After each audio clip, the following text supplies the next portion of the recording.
Hello. In the Crown of Aragon 639 years ago, it was January 4th, 1387. My name is Jonathan Seyfried. I'm a PhD candidate in history at the University of New Mexico. And this is the Historian's Notebook, a podcast about how history gets made. Season 1 is titled Multcara Companiona, and we're looking at a document from each day of the first year of the reign of King Joan I of Aragon and Queen Violante de Bar. Let's begin today's document.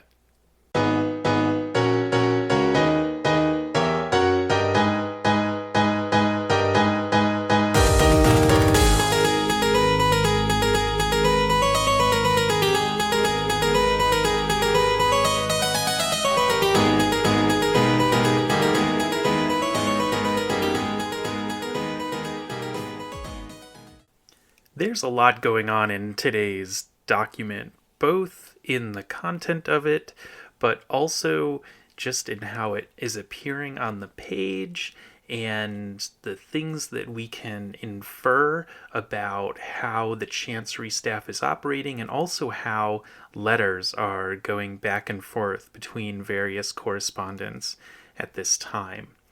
There's just a lot. So, starting with just the paper itself, if you're able to take a look at this, and there's a web page for every document on my website, jonathanseyfried.net, in the section for the podcast, The Historian's Notebook. So see if you can get over there to take a look at this page, because what we see on folio 8R of this register, 1952, is that at the very top of the page it says Lo Primogenite. And then we have the letter that's our letter of focus today from Joan to Martí. And then below that letter, on the right-hand side, we've got the usual kind of probata in a way. We do have a scribe signing off on it, and it's Bernardo de Jonquero, one that is in this register a lot. But then, to the left of that, in the center of the page, we've got a couple lines in Latin, and those lines amount to a message saying that Pere has died and Joan has become king. And the register is going to reflect that from now on. And indeed, in the letter at the bottom of the page, it starts out with Rex, R-E-X, at the upper left corner above the text block of that letter. So on a single page, we go from primogenite, firstborn heir, to king. Also, I want to go back into the probata message at the bottom of the letter that takes up most of this page. And you can see that the word REX is on the first line of that probata statement.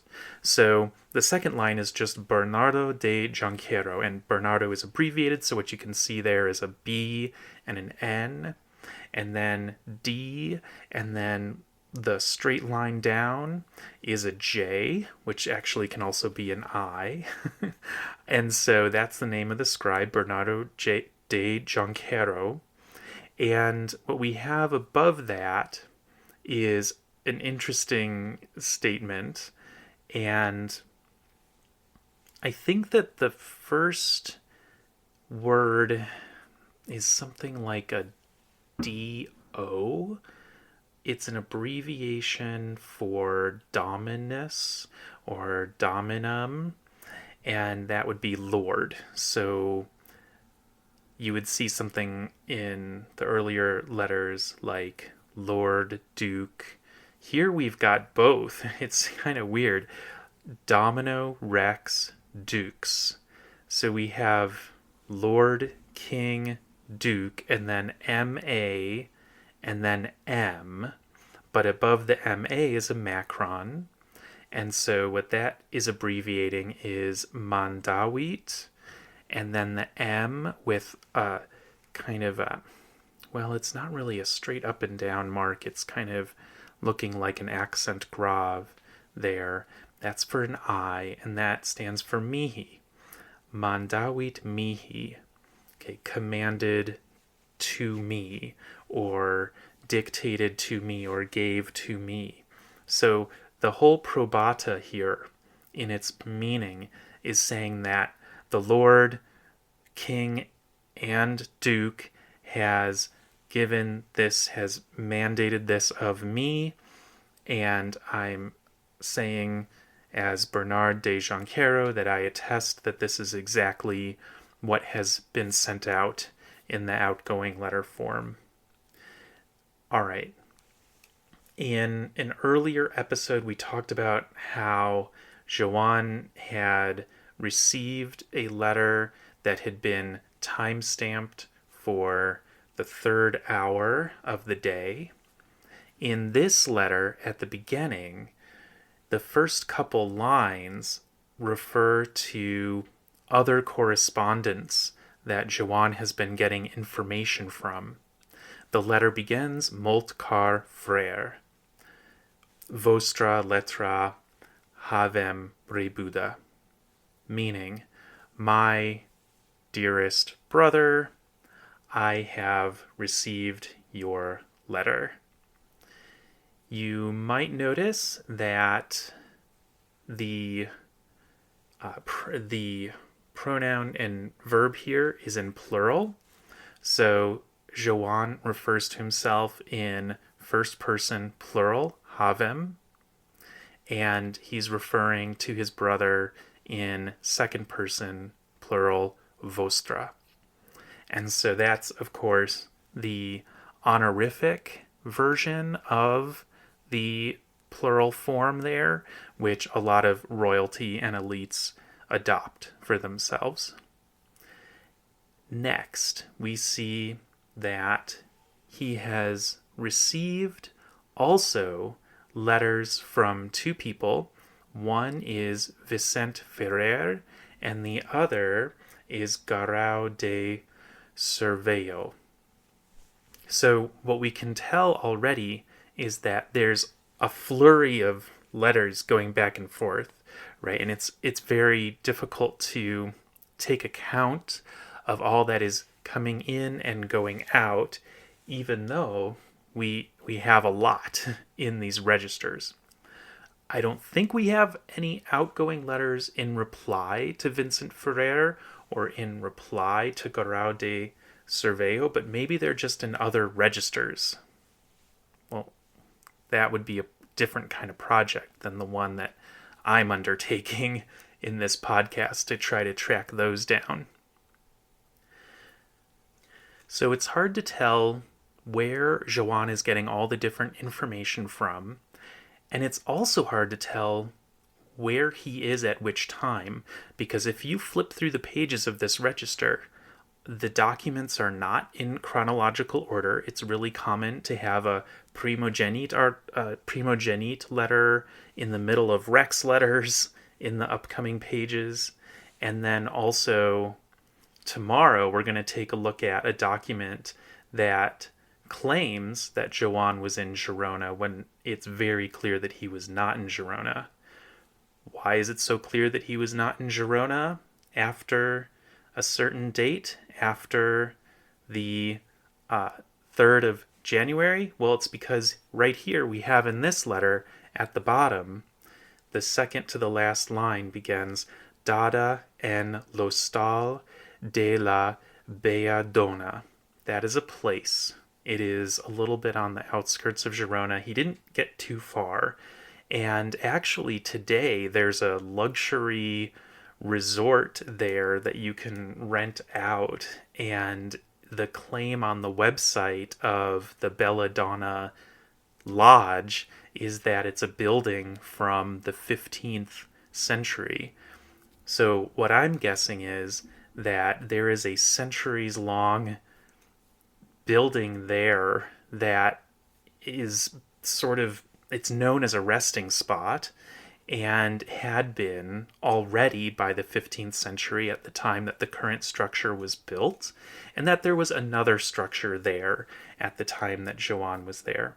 It's also possible that the website is wrong and that actually the structure that currently exists, the building that you can stay in today, if you're willing to shell out quite a lot of money, is the same structure that Joan was in when he composed this letter.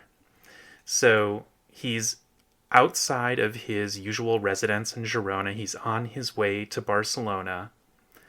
The question at this point is he starting to feel the symptoms of the illness that we know is on its way?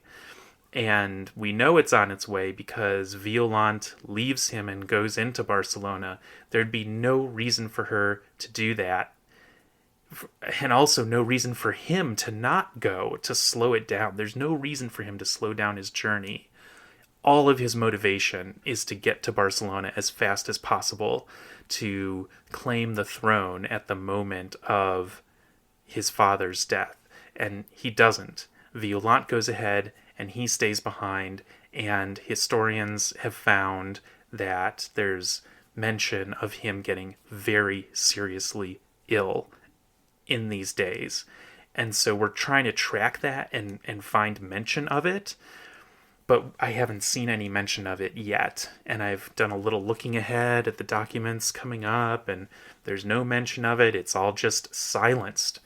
Why? Well, you don't want to put the word out there that you're in a weakened state right in the moment that you're trying to assert your authority as the new king. So this is a very kind of hush-hush sort of situation. So we'll see in the coming days how Joan is phrasing his progress on the way to Barcelona. But the content of this letter, we haven't even gotten to like the main point of this letter. The main point of this letter to Martí, his brother, is that Joan has become aware that Martí is pursuing Sibilla, the queen, who has fled. And the main line of this letter, the instruction that Joan is communicating out to his brother, I think is in, let's see, 1, 2, 3, 4, 5, 6, like the seventh line down, in which he tells his brother that Sibilla should not be allowed to enter Barcelona without my, Joan's, permission. Don't let her get back into the city. And I think the implication here is you need to take her prisoner. you need to be in charge of her movement so that she does not try to come back into Barcelona. Now, something that you've got to keep in mind is that people can be close to death and then bounce back. And we know, and on this very page, it is recorded that Pere died. But Joan hasn't seen Pere, and he's certainly had his own rounds of illness that bring him in a very dire state, and then he's bounced back. So it is within the realm of possibility that Pere could survive this bout, that he could regain consciousness, and then, well, then Joan and Martí will have to answer for their actions. So Joan wants to make sure that he is in control of what happens to the Queen Sibilla, the current queen, and also that she doesn't try to make some kind of outlandish claim that Pere has returned to consciousness and is still in a state of ruling the kingdom. So Joan is moving to try to have as much control over a wild card as he possibly can. And of course, that wild card is Sibilla de Fortia. And he also wants to get her brother's falcons, as we talked about in that other letter. Ooh, something I forgot to mention when I was talking about the importance of Joan projecting that he is strong and that he is not weakened by illness. There's a very, very foundational work of scholarship about political kingship in the Middle Ages, and that book is titled The King's Two Bodies, and it's by Ernst Kantorowicz, and it's still very foundational to a lot of the ways that scholars, historians think about representations of kingship in the Middle Ages and what was on the minds of those who were trying to create the perception of being an effective king, trying to shore up their own authority. And the idea, in a nutshell, is that the king has two bodies, the physical human body of the king, but also the body of the government, the body politic, and that these are very symbolically connected. And so if the king's physical human body is in bad shape, then it's symbolically connected to the state and strength of the kingdom, and vice versa. So that is a really interesting symbolic connection that Kantorowicz argues was very strong in the communication and political theory of the time, and could argue that it's actually still quite prominent in the way that we think about our political leaders and how they reflect the status of the state and the larger body politic, even in our times. All right, well, that does it for this episode. Thanks for listening to this latest episode of The Historian's Notebook, Season 1, Molt Cara Compagnona. If you are leaving with more questions than you arrived with, then I have done my job. Remember, the motto of The Historian's Notebook is dissatisfaction guaranteed. Visit the website to see an image of today's document and additional show notes, and listen again tomorrow to hear about the next day in the first year of the reign of King Joan of Aragon and Queen Violante de Bar. In the meantime, take care.